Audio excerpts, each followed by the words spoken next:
Happy Whitening Wednesday. Today is episode 4, and today we have on Brooke. And Brooke is the owner of BW Beauty. And Brooke's actually in Saskatchewan, Canada. And today we're going to chat all things. So Brooke actually started with a full lineup of other cosmetic services. She has an esthetician background and then has also at some point has joined into the teeth whitening space as well. So Brooke, tell us about like when you started your esthetician journey, did you kind of find that people were asking you for like teeth whitening or tooth gems, or did you just kind of see maybe some BuzzFeed on like social media, etc.? Like what was it that kind of drew you towards adding that service? I kind of pride myself in my business, and I think I found success in being very different and finding my niches and creating things or offering things that nobody else has or has heard of.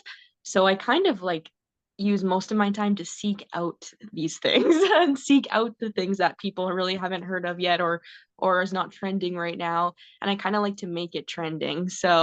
I've always loved piercings and colored lashes and aesthetics. So my landlord, when I first met her several years ago, she had a tooth gem, and I was like, "What is You're that?" like, what is it? What is on your tooth? I couldn't believe it. I love sparkles, so I was just like, it just caught my eye, and I could not stop thinking about it. And I looked into it. Just I had heard of some people doing them and just said I want to do that. And so I looked into tooth gems, and almost every single person I had to talk to about it said they'd love a tooth gem if they could whiten their teeth first. They're like, "Oh, I'd never put a gem like without white teeth." And I guess it makes sense, but I hadn't thought of it. So the course that I took my tooth gems from happened to have a whitening course as well. So I just threw it into my cart and bought both, and I was excited about doing that, but it wasn't the initial plan for sure. Amazing, amazing. That isn't it crazy how like our clients do kind of tell us, right? Like Yeah. what they're looking for. Yeah. So would you say like when you did do your courses, did you find that your clientele list, like were you pretty busy at that point already with your other services, or did you have some flexibility there? Yeah, I was pretty busy already. Especially fitting in a service so big like teeth whitening, it takes I book out 3 hours as opposed to nails or tooth gem is a lot less time. So it's kind of been tricky finding that in the schedule to really build up my teeth whitening clientele. But definitely, yeah, I think worth it and trying to do that for sure. Taking models and whatever and getting people hooked on it is the key. Oh, for sure, right? So since you already had like a client base when you launched, did you find that it was pretty easy in the beginning to kind of get a few people to like to want their teeth whitened because you already had that client list that you could advertise to?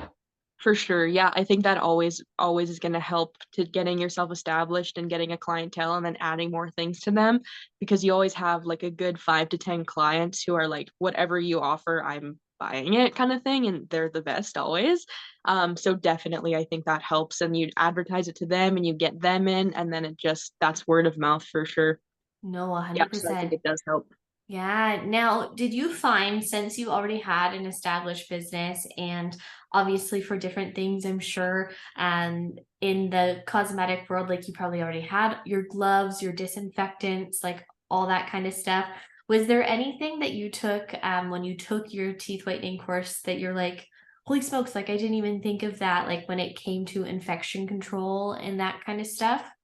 Yeah, so it's very different. So I have a few years of education behind me in teaching aesthetics. So that as far as the disinfecting sterilization goes, I know kind of like the back of my hand, but it's very different when it comes to teeth whitening and tooth gems, and kind of terribly, I didn't know so many things until your course, like recently. So it's good that I know them now, and there's never too late to learn, but yeah, there's a lot of things I hadn't considered that I do now. Just plastic covering everything. I would love to Like cover the my whole bed in barriers. plastic. I just want to cover everything in plastic now. But yeah, it's cool. And I think that doing those things also kind of justifies your price point. Like I'm not inexpensive. And I do that because I know how much work and how much my products cost, and I stand by how much they cost. Amazing. Um, but I think part of the covering everything in plastic and having that environment kind of helps add to that too, like kind of the experience. So that's been really cool to learn more about that for sure. It's all very new. Ah, that's amazing though. So where you're located, like, are you in an area where there is a pretty big demand of like other people offering teeth whitening as well? Or do you find that it's more just say dental offices in your area? Or would you say that you're in a pretty good area that there's not a lot of, you could say, competition offering Mhm. that service? I think Saskatoon's big enough, for Saskatchewan even, that we do have quite a few people offering all of these services all the time, honestly. There's a couple big clinics in the city who do it, and I'm sure dental offices as well. But yeah, there's a good few estheticians who do it, but yeah, I don't know that it's a service like my clients. It's still not an easy one to kind of hustle, I guess. It's still kind of maybe a new one that a lot of people don't know is so great. And because I think once you whiten your teeth once, it's really hard not to do it again and again. And so yeah, I think it's still pretty new, but it's something that's here for sure. Yeah, that's so good. So when you like walk us through when you were trying to figure out your pricing for teeth whitening, did you kind of do a little bit of like market research, kind of like what prices were being charged in your area, or did you just kind of do like a broad general search of like roughly how much teeth whitening goes for outside of a dental office? Like, I know lots of teeth whitening techs are always asking, well, like, how much should I be charging? And it's so hard to narrow it down. Like, what was kind of your process for choosing your numbers? So I maybe have a little bit of a different process as someone who's like a creative mind, and I'm very like independent. Like I don't like doing what other people are doing, and I don't like looking at what other people are doing because I'm just so busy like building my business. Like not that it's a bad thing, but I maybe have a different answer, so I don't know if it's a good one. But No, I that's amazing. I have no idea whatever anybody else is charging. I couldn't tell you. Um, I know that I always account for like my hourly wage. This year has Amazing. been, yeah, that's a new thing for me. But this year I've been trying to do the numbers better. So I accounted for my hourly wage. How much do I want to be making per hour and need to be making? And then how much did my products cost me? Like what is my cost on this service and what is my hourly wage?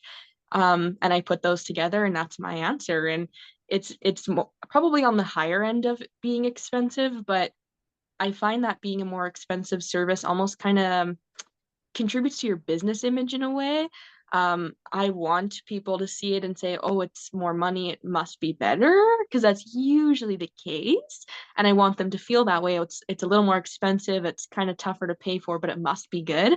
There must be a reason it's so much more expensive or a higher cost. So, and that allows me to use whatever products I want and not worry about that because For this is what sure. my If products there's some cost. flux. Yep. Yep. A And this is hundred what I'm percent. charging. And if you want the service, then that's what it costs. I'm not going to do it for any less because it would be less quality, you know? So, Yeah, no, I love that you mentioned that. I remember when we had first launched and we were getting a lot of BuzzFeed, like when we launched into our commercial storefront and we had like different newspapers and stuff come to our launch day. And we had a lot of people call or like make comments on newspaper clippings saying, like, well, how come it's that price if it's the same as a dental office? Why is it so much less? And mhm.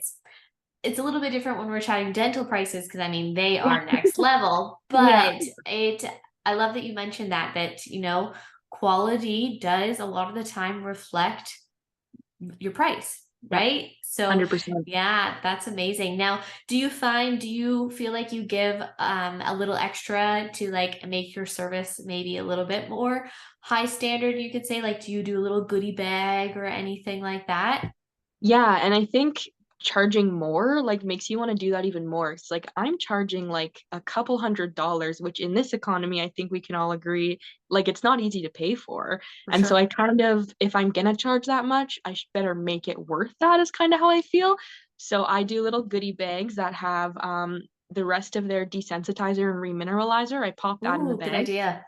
yeah, and they can use it at home and as much as they need. And then I have some of the little baby sensitive toothpaste I got from you. I love that idea. I pop that in there, and then I do the bamboo toothbrush from you as well.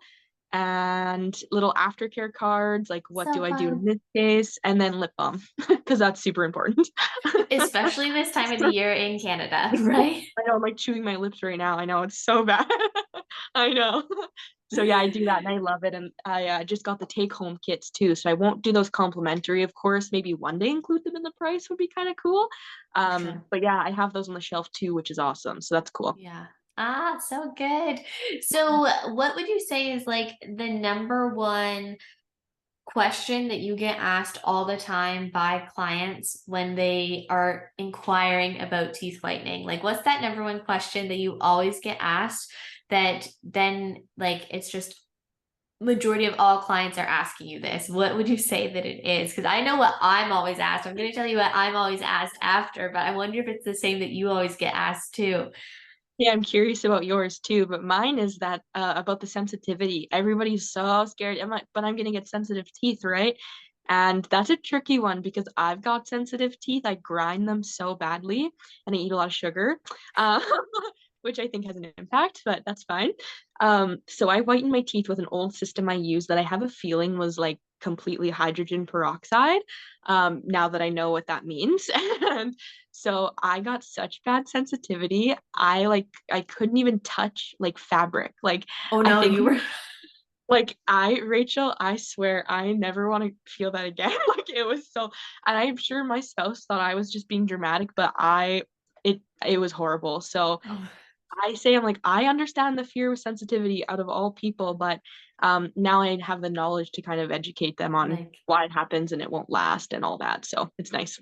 oh, that's amazing. Yes, I would definitely say that one would be number two on what I'm Mm, asked. But yeah. the number one that we seem to be asked all the time is, well, like, is this permanent and can you guarantee it? Ah, I wish it was permanent, but we wouldn't make very Right? much money if it was. And the other one that I always love is like, can you guarantee I'm going to get whiter? And That's that's a tough always one. right. That's always so hard to really explain because obviously, as we know, everyone whitens so differently, and there's so Mhm. many different underlying factors that could cause that. Yeah. But I mean, what I usually do is I just kind of explain, there might be some underlying factors. We really kind of won't know until we do it. If there's anything that stands out, then we can chat prior to.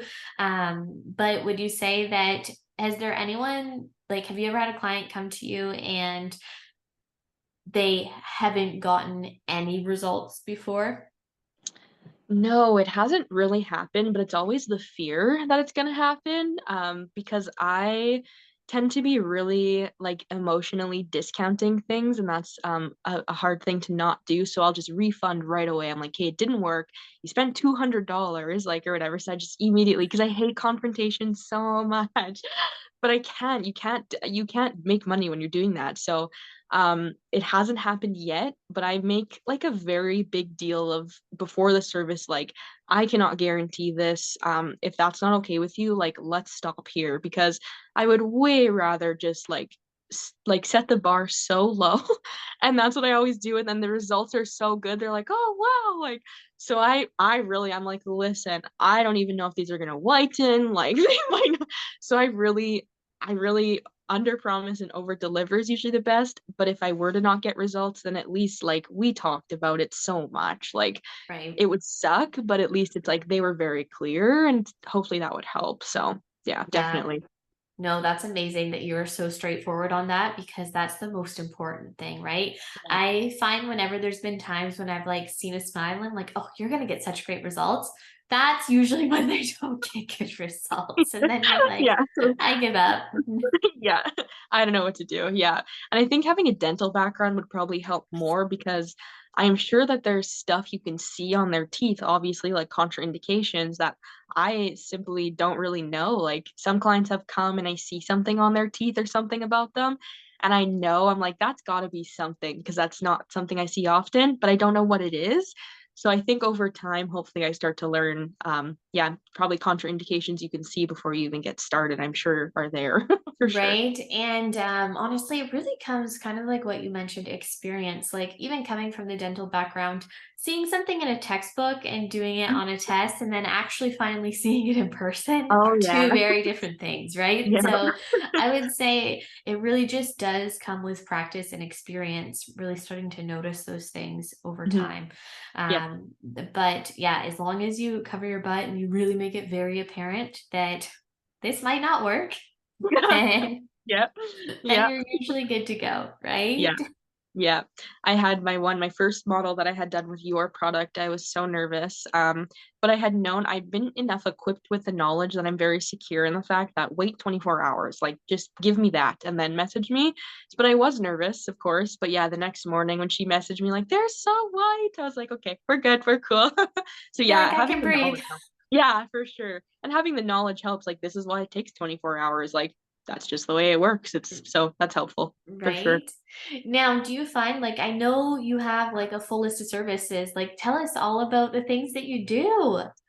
So I do nail enhancement, and that was my first service. And I too am a university dropout. So I wanted to be a vet my whole life, like unequivocally. And I always say I had my had my high school had cosmetology classes, which some did. I probably wouldn't have graduated high school, like so I would have just dropped out and did aesthetics, honestly, because I that's just how I was. So I'm probably grateful that I finished high school, but I got to university and I was doing nails and I remember saying to my partner like I just love doing this so much and school is just not like something I ever want to do. Like this is just not for me. So I dropped out and started doing nails full time and then lash extensions, lash lifts, waxing, and then teeth whitening and tooth gems came along, and that was in the pandemic year. So it's been even of a slower start for me because I started doing them. I did two models and then everything shut down for almost a year. So yeah, so it's been a really interesting road with teeth whitening, and I definitely just feel like I'm really just like getting started kind of because I know stuff now. And so yeah, but it's been cool. Teeth whitening and tooth gems and nails are really the only services I offer now, pretty much, because they're the ones that I Amazing. like the most. So I just took everything else off my menu and then I can focus on these and spend all my money on these instead. It gets pretty pricey doing a bunch of services, so it's nice to find your niche and to niche down, I'm learning for sure. Oh, Um, yeah. just as far as all of your resources should just go to the things that you're good at, you love doing, and that are gonna make you successful for sure.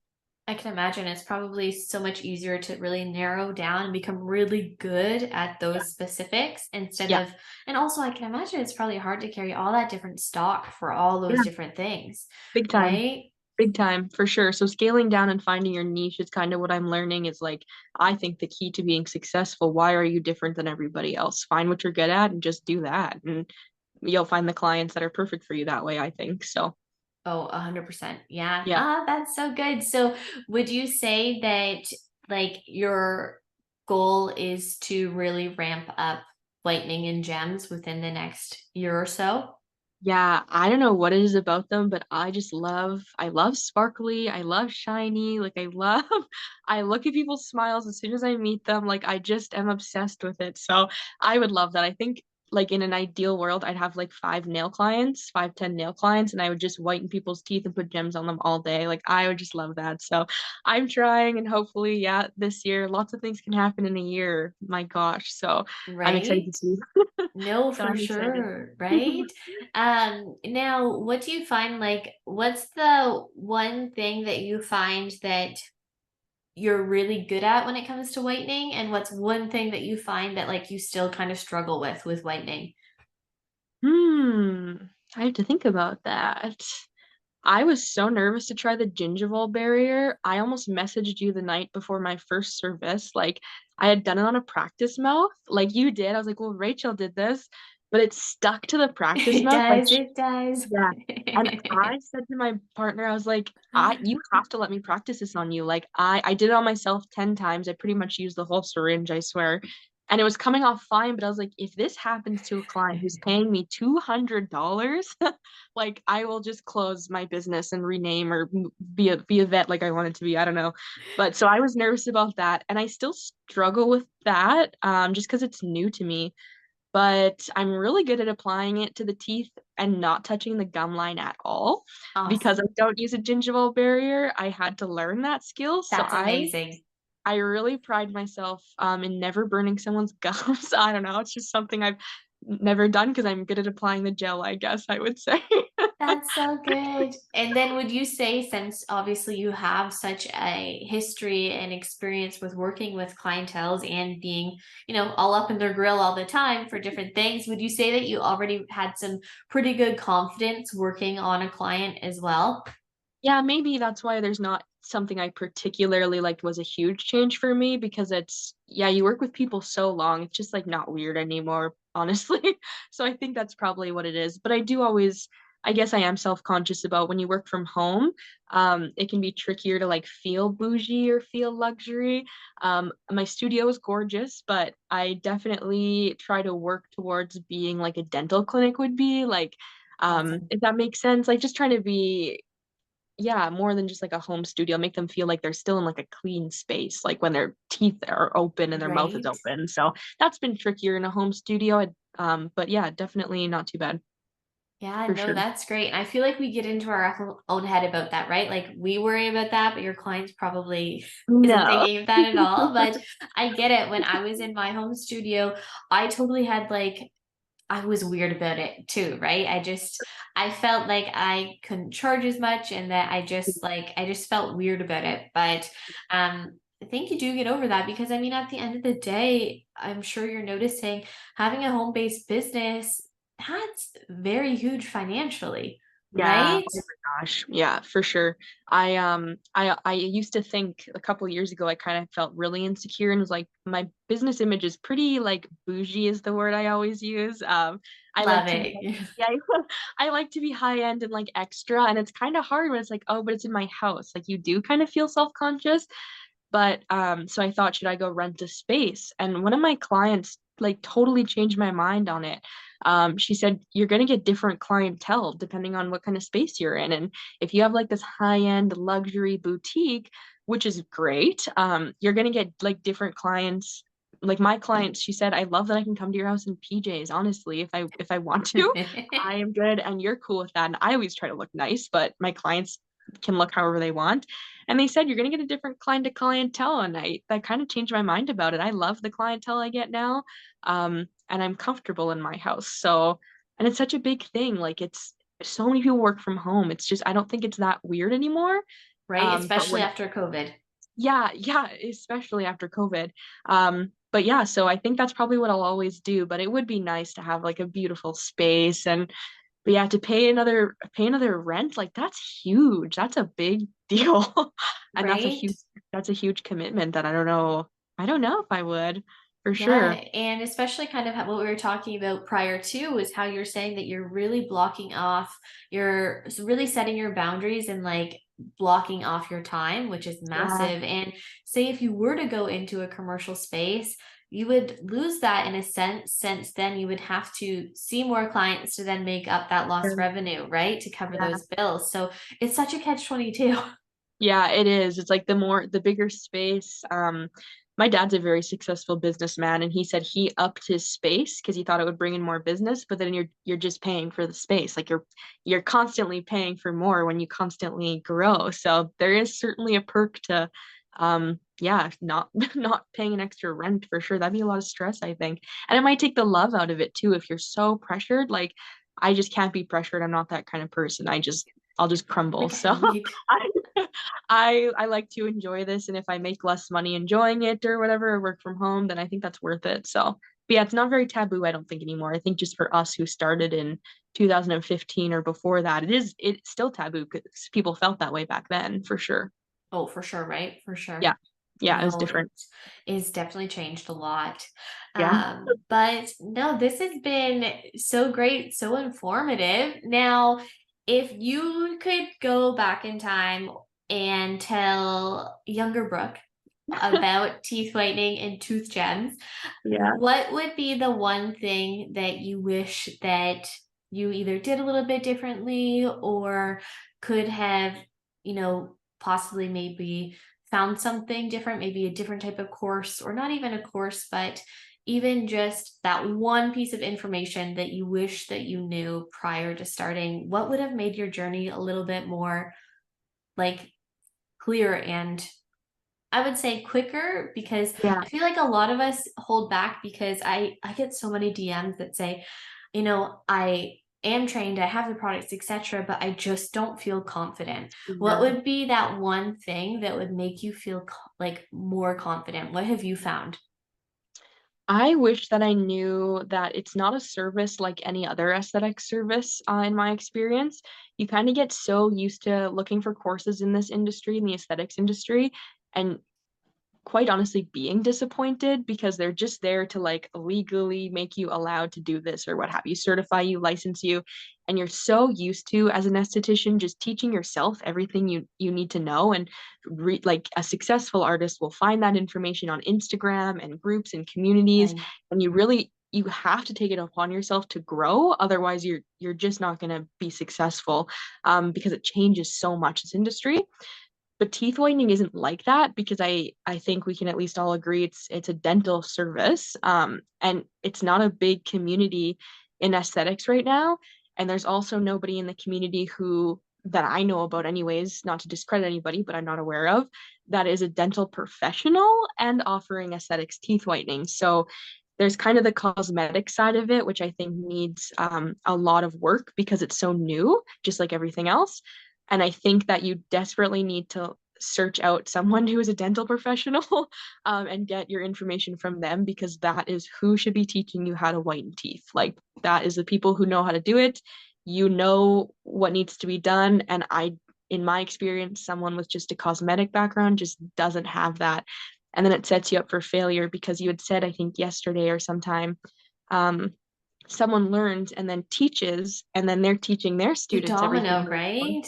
Yes, and I was doing that. Absolutely. I was like teaching, but it's like, oh my God, I didn't know. Like, I didn't know what I didn't know. I say that actually often. I heard you as well.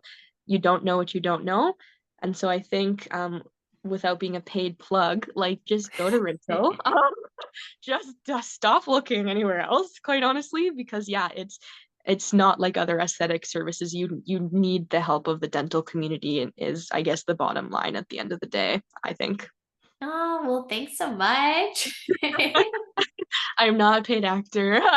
Genuinely though, that's what I wish I could tell everybody who's teeth Oh. whitening this, and I've tried. So Well, I'm so glad that that information, has been helping because like you said, it's such a like uncharted territory and there's definitely lots of info out there and it is just kind of sourcing, what works best for you as a business owner and like you said your background too, right? Like obviously some people are going to want a little bit more on this direction than that direction, etc. But I think that's great info is just like really hound into past Brooke and any future entrepreneurs that just really I almost like I want to say do your research, but it's so yeah, hard because especially yeah, with social media, I mean, research to us now is almost like, oh, who has the biggest following? Let's go to them. yeah.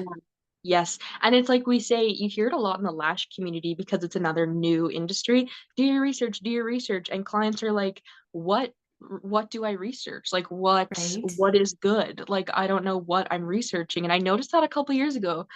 Clients were saying, like, what do I research? Like, that's not helpful for me. And so I guess, yeah, that's why I guess I summed it up. Yeah, that you need dental help. Dental professional help is what you should be researching and looking for, I think, for sure. But yeah, and do, because your education is the most important thing. I mean, if you have no bottom basis of theory, you cannot be successful without it. So it's super Yeah. important, your education. No, 100%. Ah, that's so good. Well, I'm so glad that you came in and chatted about us.